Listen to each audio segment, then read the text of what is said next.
kami dari kelompok statistika dan probabilitas. Di sini kami akan menjelaskan hasil tugas diskusi kami, tugas pertemuan 5. Di sini anggotanya ada saya, Rekaina Putri. Saya Nisa Putri. Saya Muhammad Faransyah. Jadi langsung aja ke soal pertama. Di sini kita diminta untuk menghitung permutasi dari susunan huruf yang terdiri dari huruf A, B, C, D, dan juga huruf E. Di sini diketahui dari soal bahwa N atau jumlah total anggotanya sebanyak 5, yaitu ada A, B, C, D, dan E. Maka di sini rumus permutasinya adalah P sama dengan N faktorial. N-nya sendiri didapat dari angka 5, yaitu jumlah susunan huruf. Jadi P sama dengan 5 faktorial, sehingga didapatkan bahwa susunan huruf yang terdiri dari A, B, C, D, dan juga huruf E sebanyak 120 susunan. Soal nomor 2, di sini diketahui bahwa N-nya sebanyak 20 lotre dan juga rasionya sebanyak 2 untuk mendapatkan hadiah pertama dan juga hadiah kedua. Di sini kita diminta untuk menghitung banyak detik sampel pada ruang S, sehingga rumus yang didapatkan adalah P sama dengan N faktorial, N-nya adalah 20, yaitu jumlah dari lotre, dan juga R-nya adalah rasio, yaitu 2. Jadi P sama dengan 20 faktorial dibagi dengan 2 faktorial dikalikan dengan 20 dikurang 2. Sehingga banyak titik sampel dalam ruang S sebanyak 190 titik. Selanjutnya untuk soal ketiga dari tugas 3, kita diminta untuk mencari tahu berapa banyak cara berbeda yang dapat dibuat oleh seorang anak perempuan yang mempunyai 3 bunga. Di sini N-nya sendiri adalah sebanyak 3, jadi N faktorial sama dengan 3 faktorial, sehingga sini didapatkan bahwa banyaknya cara yang dapat dibuat oleh anak perempuan ini sebanyak 6. Selanjutnya di soal nomor 4 kita diminta untuk menentukan bahwa berapa banyak cara untuk membuatin jika yang pertama adalah tiap orang dapat dipilih dengan bebas, yang kedua yaitu seorang sarjana hukum harus ikut dalam aktif, dan juga seorang sarjana ekonomi tidak boleh ikut dalam aktif. Di sini diketahui dalam soal kelompok ahli 1 yaitu ada sebanyak 5 orang sarjana ekonomi. Di sini kita lambangkan dengan NE, dan juga kelompok ahli 2 yaitu ada 7 orang sarjana hukum. Di sini kita lambangkan dengan NH.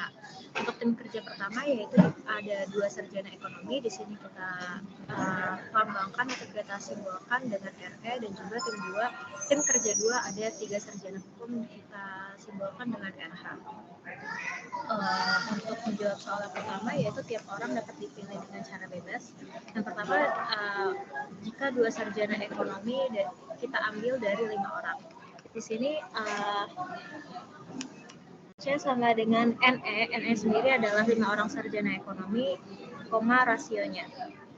Rasio di sini adalah 2 sarjana ekonomi, sehingga rumusnya adalah NE faktorial dibagi dengan R dikali dengan NE dikurang R faktorial. Sehingga didapatkan bahwa 5 faktorial dibagi dengan 2 faktorial dikalikan dengan 3 faktorial. Di sini kita dapat mencoret 3 faktorial dan di atas dan 3 faktorial yang di bawah, sehingga didapatkan jika kita memilih 2 sarjana ekonomi dari 5 orang adalah sebanyak 10.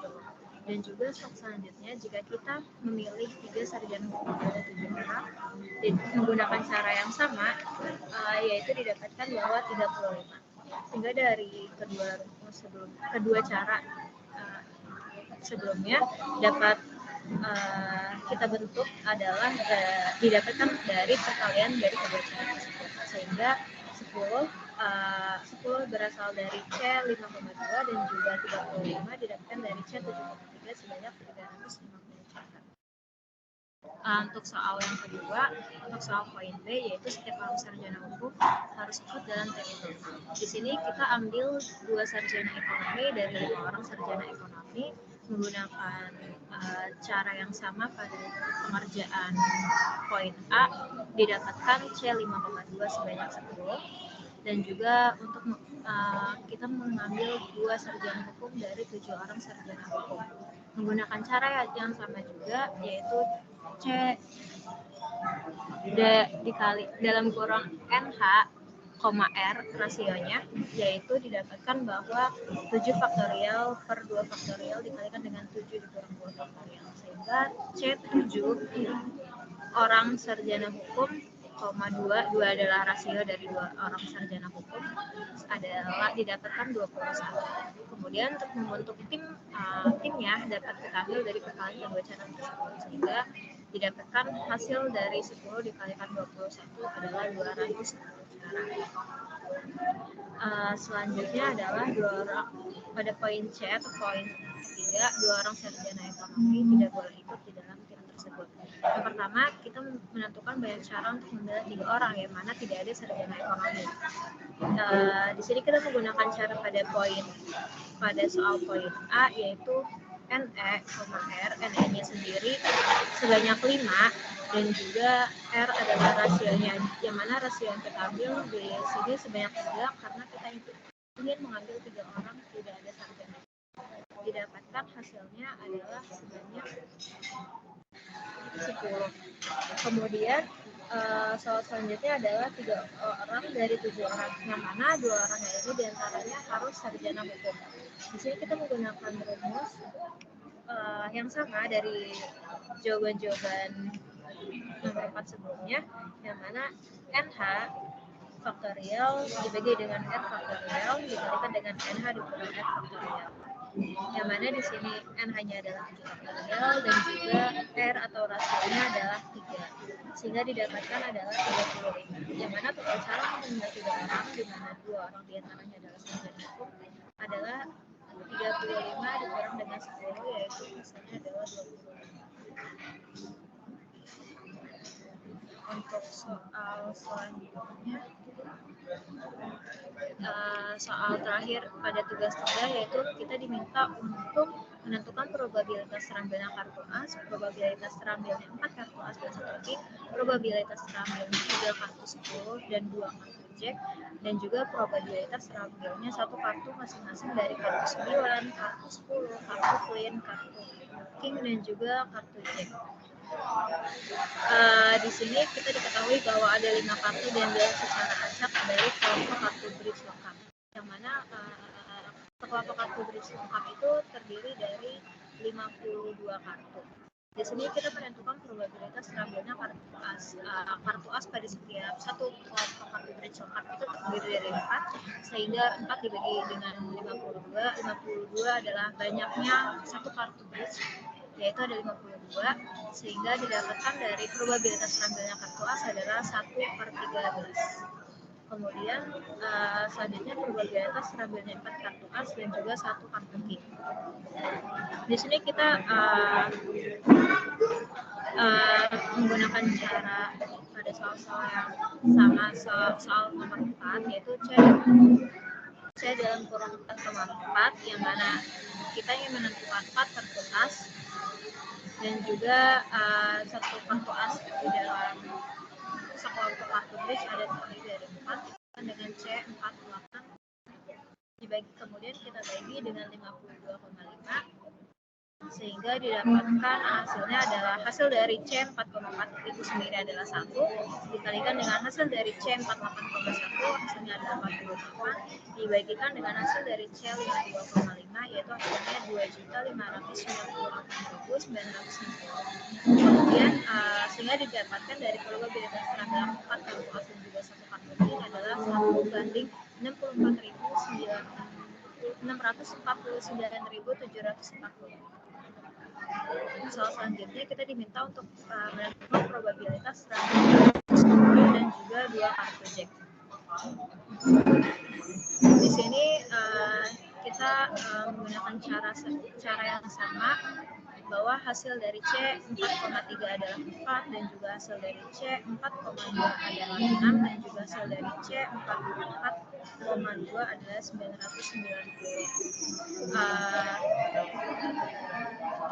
Kemudian kita bagi dengan C 52,5, ya, yang mana hasil dari C 52,5 itu sendiri adalah 2.598.990. Maka probabilitas terambil 3 kartu 10 dan juga 2 kartu jack adalah 99/10.829. Selanjutnya untuk soal selanjutnya adalah kita diminta menentukan probabilitas terambilnya satu kartu masing-masing dari 9 kartu, 10 kartu, satu kartu queen, satu kartu king, dan juga satu kartu jack. Yang mana di sini probabilitasnya adalah rumusnya adalah seperti yang tertera pada gambar, yaitu C4,1, C4,1, C4,1 sebanyak 5. Kemudian dibagikan dengan C 52,5. Maka di sini didapatkan adalah 4 dikalikan dengan 4 sebanyak 5 kali, kemudian dibagi dengan 2.598.960, yang mana itu adalah hasil dari C 52,5, sehingga didapatkan adalah 54 per 162.435. Selanjutnya kita masuk ke soal pertama di tugas 4. Pada soal diketahui bahwa ada 5 orang nasabah yang mana terdiri dari 2 laki-laki dan juga 3 nasabah perempuan. Kita diminta untuk menentukan kemungkinan susunan antrian bila antriannya bebas tidak beraturan. Di sini kita menggunakan rumus C dalam kurung N, R. Di sini N-nya sendiri adalah total nasabah seperti yang sudah tertera pada soal, itu total nasabahnya ada sebanyak 5 dan juga jumlah nasabah yang akan kita hitung adalah 5. Jadi di sini menggunakan rumus C yaitu 5 faktorial dibagi dengan 5 faktorial dikali 5 dikurang 5 faktorial, sehingga hasil akhirnya adalah sebanyak 120 kemungkinan susunan antrian.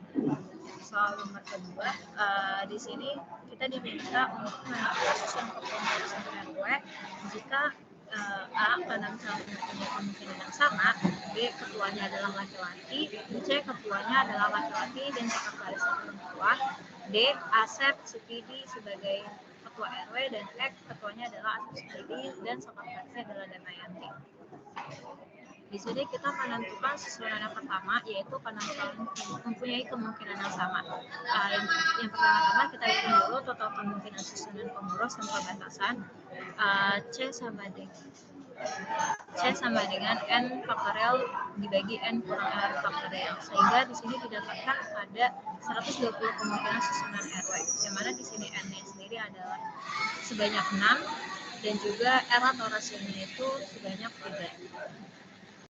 Selanjutnya kita menentukan susunan kepengurusan RW pada soal selanjutnya, yaitu menentukan ketuanya adalah hanya laki-laki saja. Di sini kita masih menggunakan rumus yang sama seperti poin A, yaitu di sini ada 4 calon laki-laki dibagi dengan 6 total calon perempuan. Di sini jika ketuanya laki-laki adalah 2/3.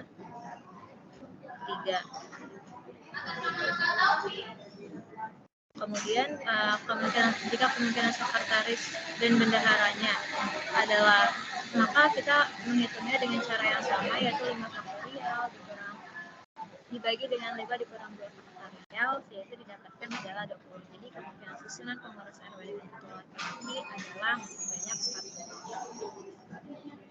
Terus selanjutnya adalah jika ketuanya laki-laki dan juga sekretarisnya perempuan. Di sini kita mencari dulu kemungkinan untuk ketuanya laki-laki. Didapatkan bahwa pada soal sebelumnya jika ketuanya laki-laki adalah 2/3, kemudian jika sekretaris perempuannya adalah 2/5 dan juga kemungkinan bendaharanya adalah 1. Jadi total kemungkinan semuanya adalah 4/15 susunan pengurus RW dengan ketua laki-laki dan juga sekretarisnya perempuan. Selanjutnya kita akan menentukan kemungkinan jika Asep Supidi sebagai ketua RW. Di sini Asep Supidi 1 dan juga total calon RW-nya adalah sebanyak 6. Jadi kemungkinan Asep Supidi sebagai ketua adalah 1/6 dan kemudian kemungkinan untuk menjadi sekretaris dan bendaharanya adalah sebanyak 20 dan juga total kemungkinan Asep Supidi sebagai susunan pengurus RW sebanyak 10/3. Kemudian jika ketuanya Asep Supidi dan juga sekretarisnya Damayanti, di sini kita mencari tahu dulu jika kemungkinan Asep Supidi sebagai ketua yaitu 1/6 dan juga kemungkinan Damayanti sebagai sekretaris adalah 1/5. 5 tersebut didapatkan dari calon yang tersisa setelah memilih jadi ketua. Selanjutnya kita cari kemungkinan sebagai bendahara, yaitu ada sebanyak 1, sehingga didapatkan dari kemungkinan susunan pengurus RW dengan Asep Sukidi sebagai ketua dan juga Damayanti sebagai sekretaris adalah 1/30. Selanjutnya kita masuk ke soal nomor 3, yang mana kita diminta untuk menentukan permutasi susunan pengajukan 4 rumah dengan 3 macam warna. Di sini 3 macam cat sendiri terdiri dari warna putih, biru, dan juga kuning.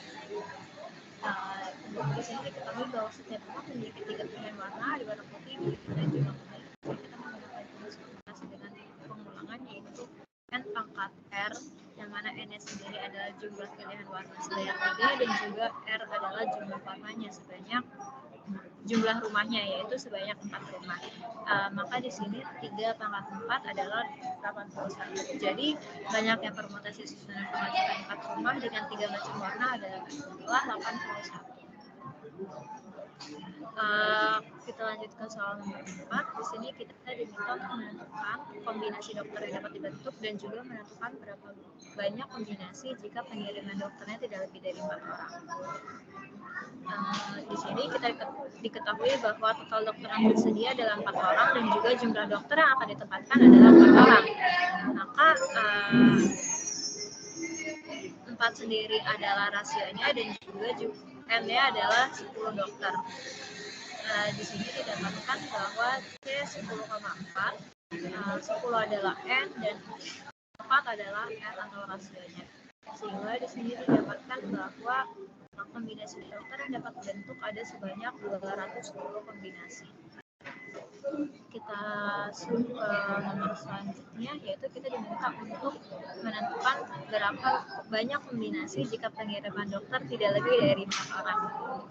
Di sini sama seperti perhitungan sebelumnya, kalau terdapat 210 kombinasi dokter yang dapat dibentuk dari pengiriman dokter. Kemudian selanjutnya yang kedua adalah bahwa pengiriman kurang dari 4 dokter, yang mana kita perlu menghitung dulu nih total kombinasi untuk pengiriman 1, 2, dan juga 3 dokter, dan kemudian menjumlahkannya dengan 210 kombinasi untuk pengiriman 4 dokter. Jadi di sini total kombinasi kita mencari dulu untuk pengiriman 1 dokter. Didapatkan bahwa total kombinasi untuk pengiriman 1 dokter adalah 90, dan juga total selanjutnya adalah kita mencari total kombinasi untuk pengiriman 2 dokter. Didapatkan adalah 45. Kemudian kita mencari total kombinasi untuk pengiriman 3 dokter, didapatkan 120. Selanjutnya kita total semua kombinasi yang sudah kita dapatkan, yaitu kombinasi untuk pengiriman 1 dokter, 2 dokter, 3 dokter, dan juga 4 kombinasi pengiriman 4 dokter. Sehingga didapatkan bahwa kombinasi jika pengiriman dokter tidak lebih dari 4 orang adalah 456 kombinasi.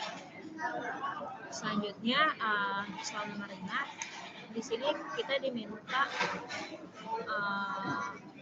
untuk menentukan berapa banyak pilihan yang diperoleh jika urutan tidak penting kombinasi. Berapa banyak pilihan yang diperoleh bila ada 4 orang bernama A, B, C, dan juga D, yang mana dipilihnya hanya boleh 2 orang. Di sini pertama, jika kita mengurutkan dari urutan yang tidak penting, nah misalkan adalah urutan pemilihan kedua orang tersebut dan menjadi masalah, yang artinya kita boleh memilih A, B akan sama dengan jika kita memilih BA. Di sini jumlah total orang adalah N, yaitu sebanyak 4, dan juga rasionya adalah sebanyak 2. Sehingga didapatkan jika urutannya tidak penting sebanyak 6, dan kemudian jika urutannya penting, di sini kita menggunakan rumus permutasi, yang mana artinya adalah jika kita memilih AB akan berbeda jika kita memilih BA. Di sini diketahui pada soal bahwa ada total orangnya ada sebanyak 4 orang dan juga jumlah orang yang dipilih ada sebanyak 2 orang. Sehingga didapatkan jika mengurutkan orang tersebut menggunakan urutan tidak penting, yaitu didapatkan sebanyak 12 orang. Oke, sekian dari saya, kurang lebih mohon maaf. Wassalamualaikum warahmatullahi wabarakatuh.